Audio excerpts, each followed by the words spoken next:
What does $1 million get you in the Wicker Park neighborhood of Chicago?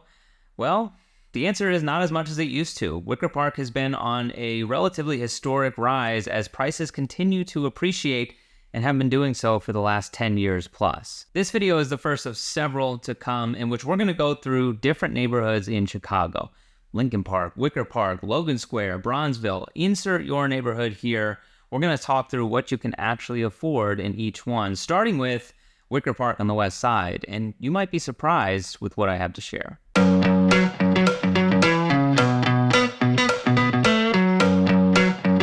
My name is Matt Thomas. I'm a real estate agent here in Chicago. I appreciate you being here today. If you haven't had a chance to already, please subscribe to this channel, and if you find this video useful, like it. My goal is to get 50 likes on this video. You can be a part of that just by clicking the like button down below, and you can be the first to jump in the comments to ask for more information on any specific neighborhood in Chicago that you'd like to see. Plus, as an added bonus, if you want to book time directly with me and my team, go in the description, the very first link there, you can click and get time so that we can talk about your real estate objectives. Jumping right in, I started selling real estate in January of 2018, and at that time, the luxury market sort of was defined around the $1 million threshold and above. You could still find luxury opportunities hanging around $1 million until recently. Now the luxury market in Chicago has much more $3 to $5 million sales, in some cases even farther north of that.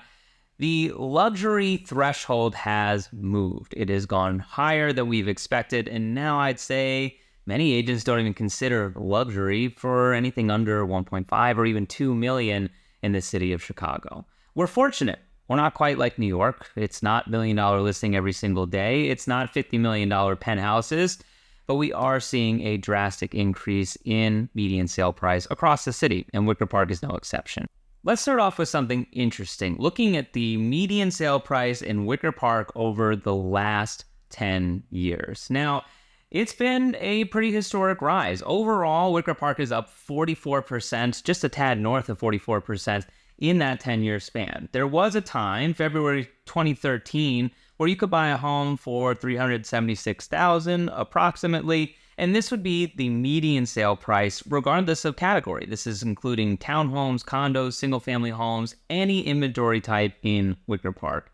Today, we're hovering just under $600,000, $589,000 for any home median sale price in Wicker Park. One thing that I find interesting about this chart is that unlike some neighborhoods where there was a peak in 2018, 2019, condo demand sort of reached a fever pitch, particularly in areas like River North, where there was high demand to get in and buy condos for a rapidly increasing price until prices stopped. They leveled off, they stopped, the inventory started to increase, which meant there was an overflooding of the marketplace, and prices started to fall because buyers had too many choices. Wicker Park is not like that. They've continued to grow at a relatively stable pace and at times have had rapid appreciation. If we look back, coming into 2015, they were at $420,000, and by 2016, that same time, they were at $485,000. And then fast forward, then again in 2021, you can see prices were roughly flat in June 2021. It looked like maybe we had reached a stabilization point until, again, rapid acceleration. Now we've gone from $550 to $589 in a 2-year span. It's tough. It's tough depending on which side of the equation you're on. If you recently bought a home, or if you own in Wicker Park and you're watching this video, this has been a pretty historic rise. It's been fun to watch your equity working for you, and real estate has been a strong way to build wealth over the last several years. If you're on the outside looking in, or if you're renting today, this is a concerning trend. Particularly because if I were to put up a graph for the rental market and just show you the cost of rent over the years, it's been increasing at probably a steeper pace consistently for the last 50 years in Chicago. So rent is not your friend, and generally speaking, it's not getting any cheaper. For the sake of this video today, we're focusing on homes that sold under $1 million. So these are all opportunities that closed within the last 3 months. We're not going and cherry picking across this year. It's all hyper recent. It's also not going to be specifically split into single family home or condos. I tried to get a mix of both. That actually, with 4 examples we're going to go through today, it's a 50-50 split. So we can show you both sides of the equation regardless of what you're looking for. I also didn't include things that had a list price under $1 million, but ended of a sale price above $1 million. So there's this age-old strategy. Many people list it 999, 999, and then all of a sudden it's not $1 million. It's less than $1 million, and they create a bidding war and it sells for 1.1 or something of that nature. We're ignoring those. The purpose of this video is what can you buy in Wicker Park for under $1 million? So the true essence is closed sales at $1 million or below. That's it. Anything over, we're not bringing it in. Now, I did a search of the MLS this morning, and right now, if I put $1 million price cap on Wicker Park and I search for opportunities available, there are 233 listed units for sale, including condos and single-family homes. If I delineate that down to single-family homes, there are only 17 opportunities. So I will preface this entire video by saying, while there are $1 million single-family opportunities, they are statistically far harder to come across than condos that are priced at $1 million. Jumping for a second before we go into this video, let's just take a look at the map of Chicago neighborhoods. There are 77 identified, recognized neighborhoods in Chicago. There are many sub-neighborhoods within those neighborhoods, so it gets complicated quickly. When we're talking about Wicker Park, we're looking at the near west side. Wicker Park, Bucktown, Logan, they're all pretty close to each other, but the actual official boundaries of Wicker Park are from Bloomingdale down to Division and Ashland to Western. It's not a very big part of the city. It's a relatively focused area. That said, there are plenty of opportunities here for sale. In these examples, I didn't include the address. Just let's leave some privacy, I guess, for the people who recently bought these homes, but I am going to show photos and I am going to walk you through the tangible details. Again, every one of these is a sale that happened within the last 3 months in Wicker Park. For our first example, we are going to the north end of Wicker Park. We're going right near the 606, right near the 6-way of Damon, North Ave, Milwaukee, where this is a 4-bedroom, 4-bath, single-family home that sold for $901,000 at the end of June. This home was built in 1895, but obviously there's been many updates since then. The floors look like they're newer. They've updated the kitchens with chef-quality appliances, which should hold some value over time. This is a home where, wow, look at that beautiful move-in ready condition, in my opinion. White cabinets. They didn't spare any expense with certain updates, particularly in the kitchen from these photos. Things you can see, there's also some updated ductwork. There's an updated HVAC. The roof isn't that old on this building, so there's some value there for future buyers in the sense that they don't have to touch certain things. There's also a new garage built in the back, so buyers have some security in knowing that that garage should last for a while. Plus, look at this beautiful yard space. Coming across a yard in Chicago can be difficult. Now, the listing team on this opportunity chose not to list square footage, but I looked through the floor plans and I'm guessing somewhere around 22 to 2,400 square feet, roughly. There is some opportunity here for future buyers as well because there's an unfinished attic space and an unfinished basement space, both of which could be finished if the new owners choose to do so. Example number 2, this is a historic home located on a quiet street.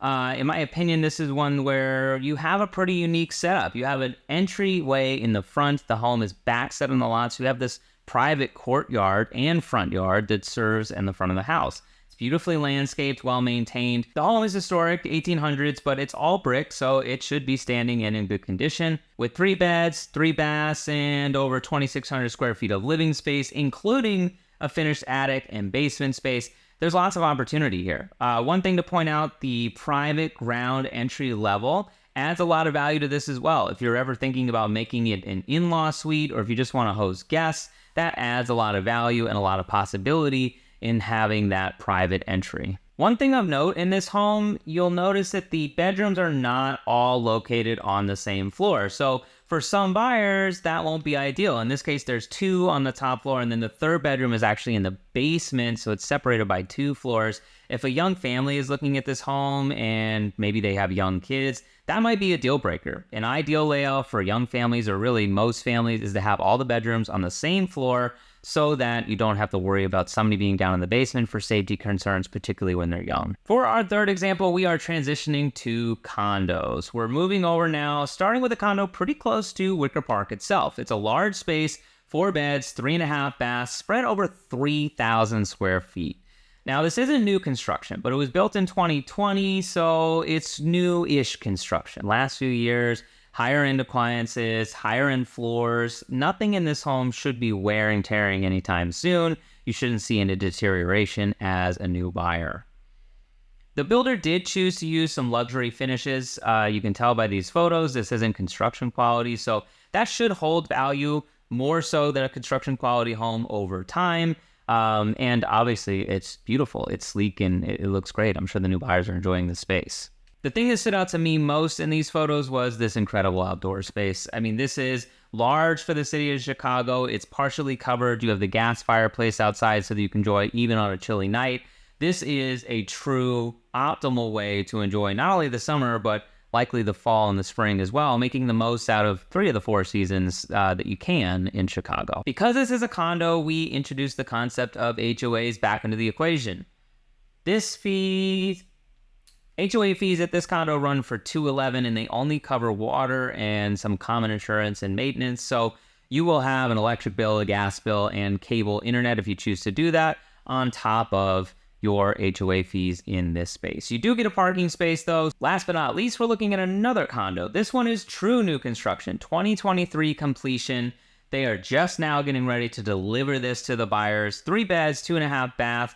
Again, I have to estimate from the square footage on the floor plan, but I'm assuming it's around 2,000, maybe just a tad north or south of 2,000 square feet.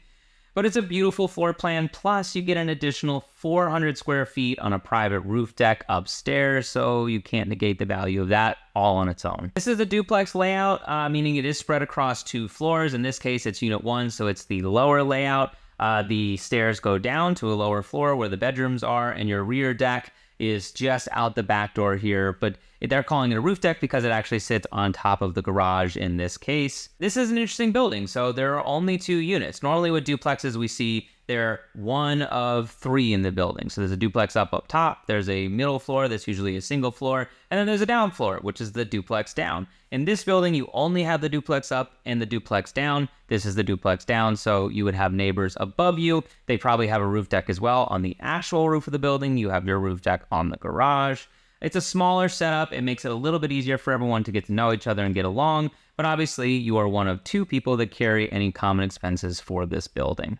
One huge highlight and selling point for this, beyond some of the obvious finishes, and again, this roof deck, this is in the Burr Elementary School, which is in one of the more highly rated elementary schools here in Chicago. It is desirable and does add purchase price value to the sale. Keeping in mind the HOAs are still present here, this building carries an HOA of $250. That covers water and your common insurance. Everything else coming out of pocket. So bringing it all together, finding homes in Wicker Park under $1 million, whether it's single family homes or condos, is absolutely possible. And fortunately, these homes are in relative move-in ready condition. They have good curb appeal. Maybe they need some work, or they leave some room for you to add value in the form of attic spaces or basements, but they don't need a gut rehab. They are certainly not major projects by any means, and there's a good number of them available. Okay, single family homes at 17 isn't great, but having 233 options total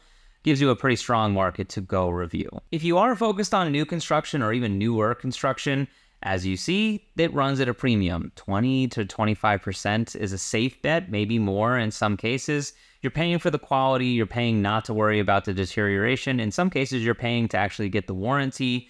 There's a lot involved with the new construction sale. If that's something you're interested in, just make sure you're aware and expecting to pay a premium for fewer bedrooms or smaller square footage compared to something that's built, I don't know, 100 years ago or even 10 to 15 years ago. In my opinion, the real value in the market right now is on opportunities where you can add value. So rather than buying the brand new construction already done home, buy something where you can add value, add some equity in on top of the appreciation that Wicker Park has shown consistently to bear, and you can come out ahead as a homeowner on the other side of things. If you live in Wicker Park and you haven't taken some time to understand the value of your home, now is a great time to do so. Fortunately, that's as easy as connecting with my team. Click the link in the description below. We can schedule some time. We'll go through some recent comparable sales that closed to give you an idea of how things are moving in your neighborhood and to give you the data you need to make some sale decisions moving forward. If you're thinking about moving to Wicker Park and you want to see a list of homes available under $1 million, or really under any price threshold that you'd like to set, Comment below. My team will be in touch, and we're happy to share a list of properties available today that you could tour and make an offer on if you're interested in. Thank you so much for watching this video. I hope you found the information useful. Make sure to come back and check out the future videos on other neighborhoods in Chicago. The goal is going to be that you can come back here and use this as your reference point for any neighborhood across the city so that you can make better decisions. My name is Matt Thomas. I'm a real estate agent here in Chicago. Thank you for watching, and I'll see you next time.